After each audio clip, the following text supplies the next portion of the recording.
This episode is brought to you in part by the all-new Tray-O-Vision camera. Order yours today.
Yes, I put on 38 pounds for that reason. I provide happiness to children on Christmas Eve.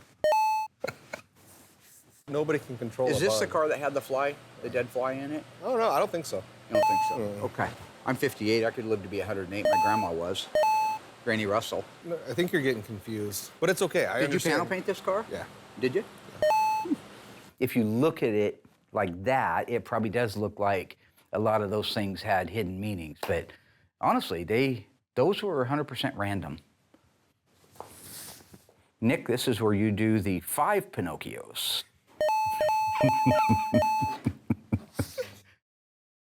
Why not build an advent calendar like you're building up for Christmas?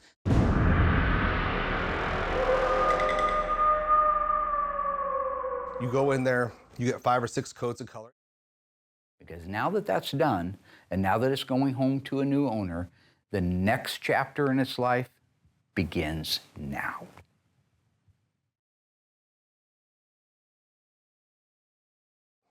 When it comes to solvent pop, you got to have airflow. The second you lay it down, I mean, it's just releasing solvents for hours. And if you don't have airflow, it'll literally drop right back down into it, the solvent will, and it just looks like little pop marks all over the whole entire hood. And it's mainly on flat panels. You're not going to get it on the side. So you got to have the good airflow. Box fans if you're in a garage, nothing dramatic, just enough to get the air out of there. And if you do get it, sometimes it is minimal. You can cut and buff it out, but more often than not, you basically just sand it down and re-clear it. 14 years old, I wasn't old enough to drive legally on the street, so I'd hop the alleys all the way down to 5th Street, and then 5th down to the old mill, and then up the hill I'd ride. I don't know where he came up with the name Rolo, other than the candies, little chocolate-covered caramels. They're delicious. Okay, this one time when I was 8 years old, he made me dress up as an Oscar Mayer wiener. Have you seen that costume? I had no choice, I was 8. And so he sent me out in the freaking wiener suit, and the neighbor's dog, which is a German Shepherd, got off the leash and chased me down the street. Have you ever tried running in a wiener suit? So one night, Mark shows up at my house unexpectedly in the evening and stands at my front door in a gorilla costume. I don't even know who it is. He just stands there motionless. You talk about creepy. I think Alyssa's right. I think Mark is crazy.